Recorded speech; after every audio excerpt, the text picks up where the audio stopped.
So a while back, Steve asked if I would do this session on thinking about my ministry in hard places. This is how dumb I am. I thought he was talking about a breakout. So in my head, I'm thinking, 60 people, I can handle that. That'll be fine. And then suddenly the emails started. And I was like, what?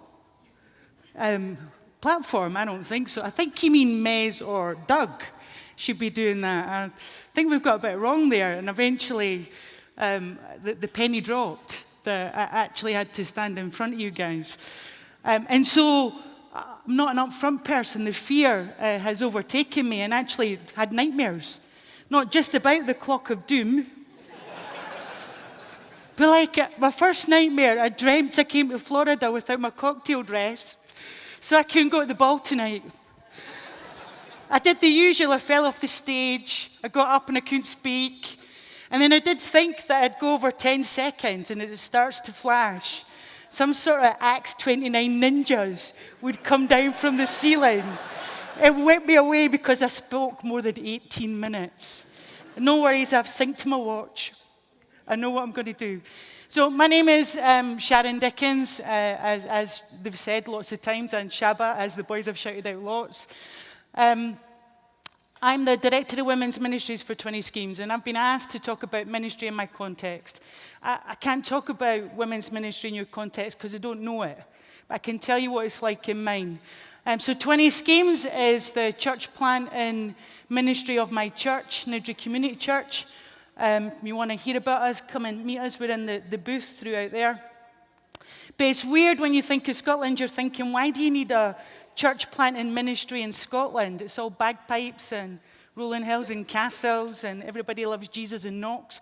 But the reality is 40% of my nation live in schemes without anybody, no gospel influence there at all. 40%, it's nearly half.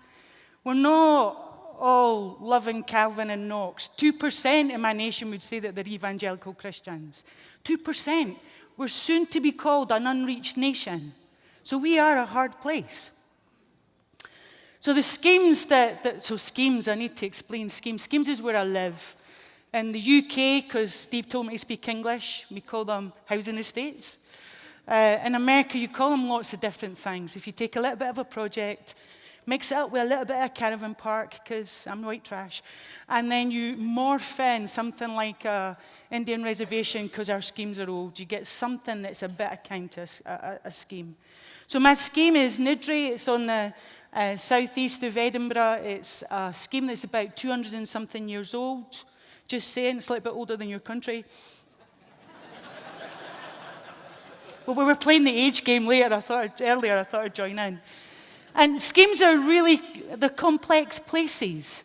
They are a bit of good and bad, bit of everything mixed in together.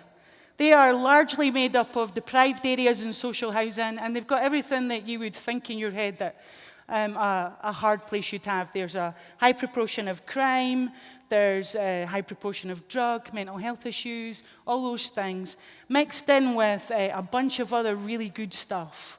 I mean, there's people that are working hard there, trying to do 2 or 3 jobs, living life. There's a wealth of culture. My scheme is really musical. They love creating and writing music. If you want to check us out, iTunes it, 20 Schemes Music. And the truth is that if I just filled your heads with stats, all I'd give you is just one side of what our scheme is. It would be an unfair picture, and I don't want to do that. But I would say that the reality of the poverty in our scheme, the hard place, is the fact that it's not because they're deprived or living without food and decent money. The truth is that the real poverty is because they don't know God. I mean, they're living life in a hard place without the hope of the gospel that we all have. I mean, we can barely deal with life with Jesus. Imagine life in a hard place without. So for us, 20 Schemes, we want to plant 20 gospel-centered churches in the hardest places of Scotland, growing up the next generation of indigenous leaders, including women, whoop, whoop, women's workers. And honest, it's like, I'd love to see this happen in my day. I'm not excited by the Mel Gibson film when he shouts freedom. I just genuinely want to see my nation receive the freedom that they can have in Christ. So I serve in this church, in the scheme. I've served there for over 11 years. And what I want to share with you is just some of my experiences of what it's like to be a women's worker in a hard place. But I feel like I have to put a little caveat in just because I never do what I'm told, never stick to my own script. And I want to give a shout out to some of my Church in Our Places guys. So the truth about what I'm going to share about how it's like to do women's ministry in my context, I've seen this happen as we've traveled all over the world. We've traveled with Church in Our Places to do workshops, and we've seen the deprivation, and like Mario shared this morning, and the women and the trials that they go through, and they're telling the same story. And that's the sadness. Same story, different words, delivered in a different language. So I suppose what I'm trying to say is that just because what I'm talking about is Scotland, and a small, insignificant little scheme in Scotland, that this story is something, in one sense, that happens to women all over our world. So I want to share just 8, because I've only got 18 minutes. I'm going to say 18 minutes a lot to keep him happy. He is actually smiling. It's the first time I've seen that. Just eight things that are common things that I see in our scheme when I'm working with women. So the first thing I would say is that the first point would be sexual and emotional integrity. So many of the women that I spend time with, they struggle with same things that guys do: porn, masturbation, same-sex relationships, abortion, adultery, sex before marriage, and so much more. The sad reality is, for many women, they are genuinely a walking commodity. So they can use themselves and their kids, sickeningly, to be able to pay off their debt or pay for something that they need. In fact, for many of the families that I see, home is not a safe place. Mums bringing home guys that you should just not have around kids. And that sort of danger is not something that you want any child to face. So my second one would be physical and sexual abuse. So we estimate about 80% of the women that we spend time with on our schemes have been abused in some way, shape, or form. And while you're thinking that through, that actually the reality is for guys it's higher. Many of our women have been raped, sexually assaulted, and trying to deal with the impact of that and the trauma for them on a daily basis, the way that their memories, the flashbacks, the feeling, the fear, it's debilitating. Many women and their children are struggling with and dealing with the aftermath of what has happened in their life and PTSD. So 3 would be the violence. One of the stories, so one of my first women that somebody ever brought to me for help, she had been held prisoner in her house by her boyfriend. He systematically abused and beat her, and eventually she managed to escape out the first floor window bathroom. And she went to her friends for help, and a friend brought her to me. And you're like, what do you do when that happens? Where do you go? Another was a woman that we spent time with, and her child at that time, who was 2.5, watched her being attacked by her boyfriend with a samurai sword. And imagine, like, how can you work that out in your head? How do you, as a child, try to comprehend what's going on with that situation? Why is your dad treating your mum like that? I actually remember the moment when this little kid, he was in the back of my car, his mum had nipped into the bank, and he just, without preamble, there was no, we'd been talking about cartoons. There was no preamble, there was no context to the conversation. He just suddenly started telling me what had happened and what he remembered. How can he deal with that? Out of nowhere, this came. And many women think that just because the kids are up the stairs or behind the door or hiding in the closet, that they are not hearing or understanding what is going on. But they're aware of everything. That badness that is going on in their house, Those kids are immersed in it.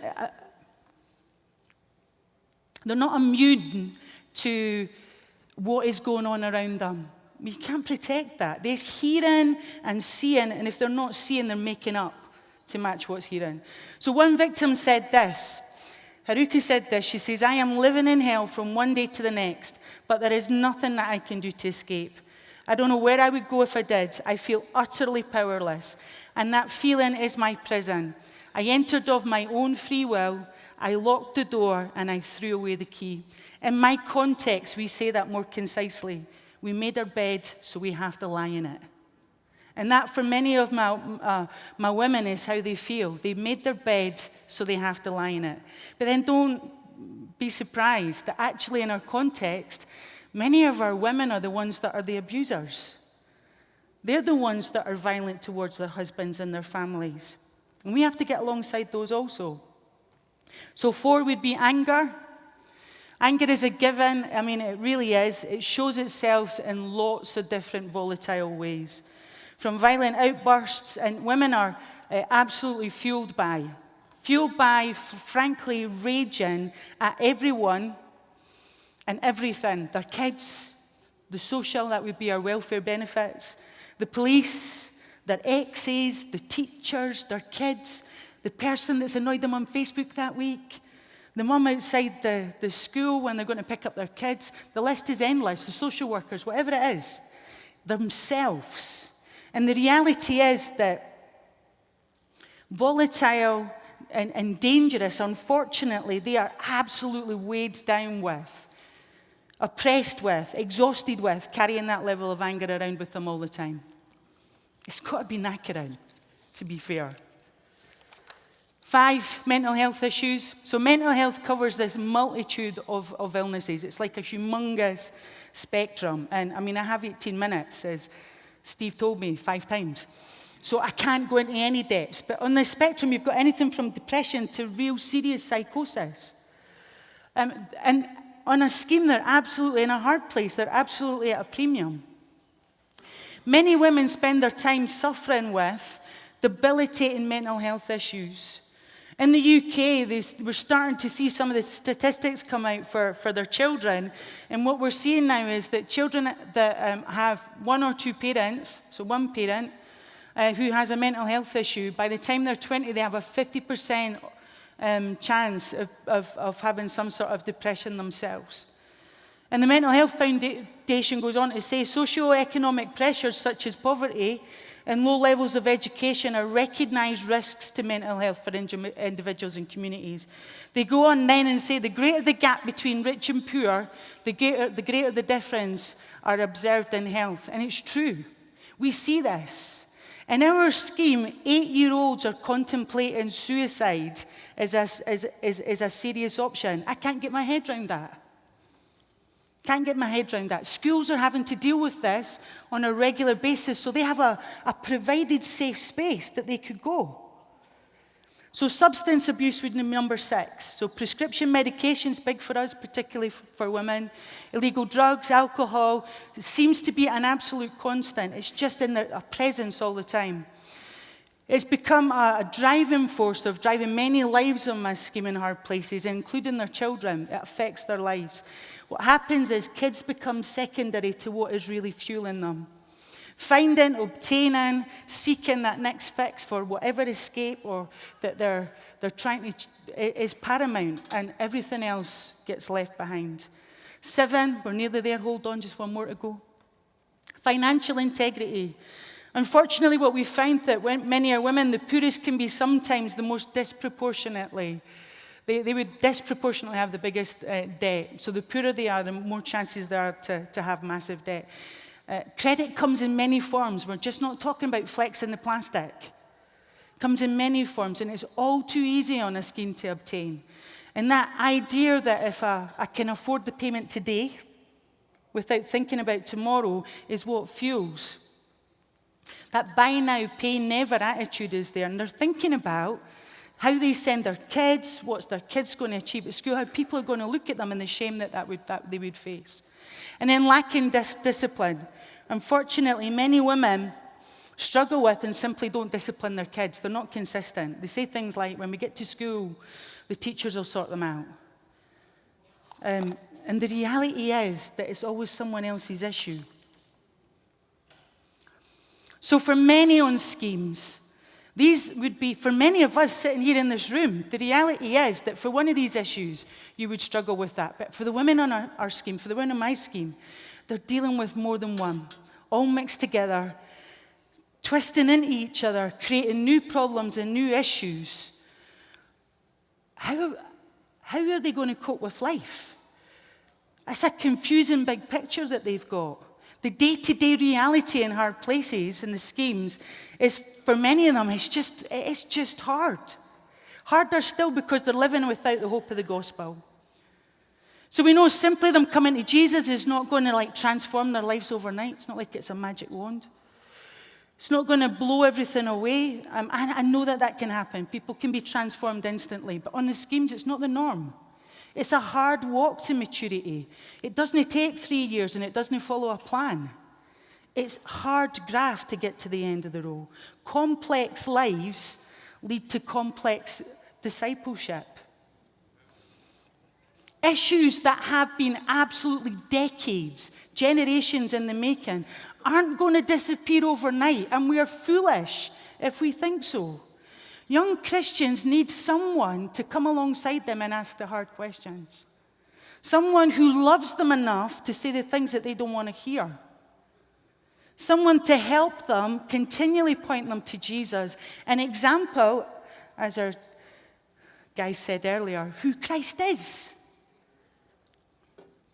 Earlier I shared about the woman with her wee kid and the samurai sword. And I remember her coming to church and she'd read Mezzy's book and thought that we had some sort of magic wand that would make her life get better overnight. And I got alongside her, and it was difficult and it was messy, and somewhere in that relationship, she got saved. She professed Christ. So how do you discipleship that? How do you discipleship her? Come alongside her. The clock of doom is ticking and confusing me. So discipleship with her was, it was difficult, it was frustrating. There was days where she had one foot in God's camp and one foot in the world. She did that for years. She'd lie to your face. She'd phone you at 11 o'clock at night. She'd say her kids had no food, no nothing, and it was your problem to fix it. At one point, she practically stayed in my house, eating dinner with my kids, being involved in their life. And that meant that her kids came too. It wasn't easy. It was frustrating. It was exhausting. And at times it was absolutely heartbreaking because you watched her, like a lemon, jump off a cliff, making another horrendous decision with loads of consequences that she didn't want to face. But now, 11 years later, she's transformed. The Lord has changed her life. It took time. Discipleship from unchurched and potentially chaotic backgrounds is difficult. It's walking alongside 24/7, being in, sharing your life type experience, and we don't like that. It's costly, and we don't want to pay the price. But we need to. And I would say that this is my point, and I'll probably go over and I'll apologize afterwards. That's why he told me 18 minutes and not 20, because he knew I'd steal the extra 2. When it comes to women in this context, I would say, and I'm going to harp on this, that the type of support, the intimacy that they need in prayer, the mentoring, the counseling, the getting alongside, the being in their lives, the care comes from a godly, mature woman that's in it for the long haul.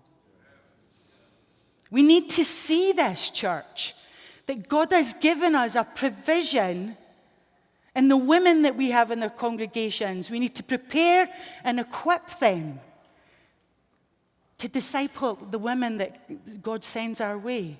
That's why in 20 schemes we think that a women's worker is an essential part to our church planting and team. She's needed. Godly, mature women acting out, breathing out, teaching, showing what Titus 2 is in action. How is someone supposed to know how to deal with the trials of life if we never show them how to deal with the trials of life in the way that we live it? So in my context, thankfully, my elders chose to equip us, and there's 7 in the care team at church. They trusted us and released us to disciple and mentor the women in our congregation and in our context. We've developed a structure, a framework, so that we remain absolutely in submission to our elders. We created training packages so that our women were trained to the best of their ability.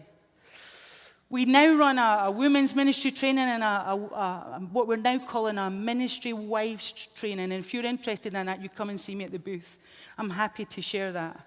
Women's ministry is a much-needed component of any plan. It absolutely is. And if you guys aren't thinking about it, then I've not done my job. You need to see me and I need to try harder. Especially in a hard context. If it's done well, it should complement and support the work of your planter and pastor and elders as you care well for your congregations. Church planting and evangelism and discipleship in hard places is hard. That's why it's called Church in Hard Places. In my schemes, it's hard. But it's not impossible. In my context, what we're seeing is in hard places, hard discipleship and hard growth, but women growing. We're raising up the next generation of women's workers to go into church plants. But more than that, we're raising up the next generation of just good, godly church members.